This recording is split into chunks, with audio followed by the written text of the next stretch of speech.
এ ব্যাপারে আমরা আরেকটু বিস্তারিত জানবো আব্দুল্লাহ আল মতির আপনার কাছ থেকে। সপ্তম হিজরিতে সংঘটিত খায়বার যুদ্ধের পর প্রথম সংঘটিত যে যুদ্ধটি ছিল সেটি হচ্ছে গাজওয়ায়ে জাতুর রিকা। এটি সপ্তম হিজরির মুহররম মাসের 2 মাস পর অর্থাৎ রবিউল আউয়াল মাসের শুরুতে সংঘটিত হয়েছিল। এই যুদ্ধের সময় রাসূল সাল্লাল্লাহু আলাইহি ওয়াসাল্লাম 400 থেকে 700 জন সাহাবী তার সঙ্গে নিয়েছিলেন। রাসূল সাল্লাল্লাহু আলাইহি ওয়াসাল্লাম বনু গাতফান থেকে ফেরার পথে যখন তারা বিশ্রাম নিতে চাইলেন, তখন আনসার সাহাবীদের মধ্যে আব্বাদ বিন বিশির রাদিয়াল্লাহু তাআলা আনহু এবং মুহাজির সাহাবীদের মধ্য থেকে আম্মার বিন ইয়াসার রাদিয়াল্লাহু তাআলা আনহুমাকে তিনি দায়িত্ব দিলেন যাতে করে তারা রাত্রিতে নিদ্রা যাপন না করে তাদের সকলকেই পাহারা দেন। এর পূর্বে একটু বলে রাখা ভালো, রাসূল সাল্লাল্লাহু আলাইহি ওয়াসাল্লাম সেই স্থানে উপস্থিত হওয়ার পূর্বে একজন মুশরিকা নারীকে বন্দী করেছিলেন বিশেষ কারণে। সেই মুশরিকা নারীর স্বামী তিনি প্রতিজ্ঞা করেছিলেন যে মুহাম্মদ সাল্লাল্লাহু আলাইহি ওয়াসাল্লামের সঙ্গীদের একজনকে নিহত না করে আমি বাসায় ফিরব না।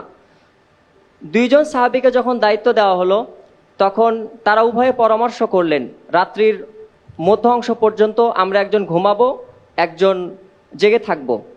রাত্রির প্রথম অংশে আব্বার বিন বিশির রাদিয়াল্লাহু তাআলা আনহু তিনি সালাতে দাঁড়িয়ে গেলেন, আম্মার বিন ইয়াসার রাদিয়াল্লাহু তাআলা আনহু তিনি ঘুমিয়ে গেলেন। তখন ওই মুশরিকা নারীর স্বামী তিনি যখন দেখলেন যে মুহাম্মদ সাল্লাল্লাহু আলাইহি ওয়াসাল্লামের একজন অনুসারী সালাতে দাঁড়িয়ে আছেন, তখন তিনি প্রথম তীর নিক্ষেপ করলেন। নিক্ষেপ করার পর আব্বাদ বিন বিশির রাদিয়াল্লাহু তাআলা আনহু সালাতরত অবস্থায় তীরটি খুলে ফেললেন, তিনি জখমী হয়ে গেলেন। পরপর 3টি তীর নিক্ষেপ করার পরেও তিনি সালাত ছেড়ে দিলেন না। সালাত শেষে তিনি আম্মার বিন ইয়াসার রাদিয়াল্লাহু তাআলা আনহুকে জাগ্রত করলেন। তিনি দেখে বললেন, আপনি কেন আমাকে জানাননি?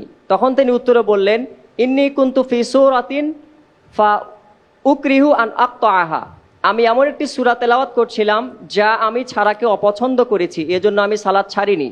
অন্য হাদিস থেকে অর্থাৎ মুসনাদে আহমদের বর্ণনা থেকে জানা যায় সেটি ছিল সূরাতুল কাহাফ। অতঃপর পরবর্তীতে রাসূল সাল্লাল্লাহু আলাইহি ওয়াসাল্লাম বিষয়টা জেনে খুবই খুশি হন এবং তাদের উভয়ের জন্য দোয়া করেন। সুবহানাল্লাহ, অনেক অনেক ধন্যবাদ। প্রিয় দর্শক, এই পুরো ঘটনা থেকে একটি গুরুত্বপূর্ণ বিষয় আমরা পেয়েছি, সেটা হলো তারা কিভাবে সালাত আদায় করতেন, সালাতের ভিতরে তারা কিভাবে প্রবেশ করতেন, কিভাবে তাদের সালাত জীবন্ত সালাতে রূপান্তরিত হতো। শুধু তাই নয়, সালাতের প্রত্যেকটি আয়াত যখন তারা তিলাওয়াত করতেন, কিভাবে সেই আয়াতগুলোকে তারা অনুধাবন করতেন। আমরা আজকে মুখস্থ বিদ্যার উপর ভিত্তি করে মুখস্থ সালাত আদায় করার চেষ্টা করি, যে কারণে আমাদের সালাত আমাদেরকে, আমাদের জীবনকে, আমাদের যে কোনো বিষয়কে কল্যাণের দিকে ধাবিত করছে না। এর কারণ সেইভাবে আমরা সালাতই আদায় করতে পারছি না। আল্লাহ রাব্বুল আলামিন এই ঘটনা থেকে আমাদেরকে শিক্ষা নেওয়ার তৌফিক দান করুন এবং সালাতের হক আদায় করে সালাত আদায় করবার তৌফিক দান করুন। আমিন। পরের প্রশ্নে যাব ইনশাআল্লাহ।